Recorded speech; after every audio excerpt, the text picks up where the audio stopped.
ជំរាបសួរអ្នកទាំងអស់គ្នាថ្ងៃនេះខ្ញុំបានភាសាខ្មែរមេរៀនទី55កន្លែងទេសចរក្នុងប្រទេសកម្ពុជាកម្ពុជារដ្ឋសម្បូរប្រាកដកន្លែងទេសចរបុរាណប្រាសាទអង្គរបវរព្រះខ័នសែនល្អទាំងបន្ទាយក្តីបាពួននាគពាន់បាកងបាយ័នល្អបន្ទាយស្រីបាក់សីចាំក្រុងមេបុនប្រពៃព្រះបណ្ណាល័យបារាយ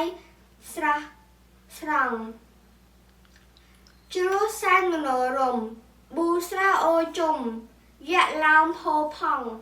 សមុទ្រឈើខ្ពស់កោះកេរត្រចង់ព្រះវិហារសង្ឃ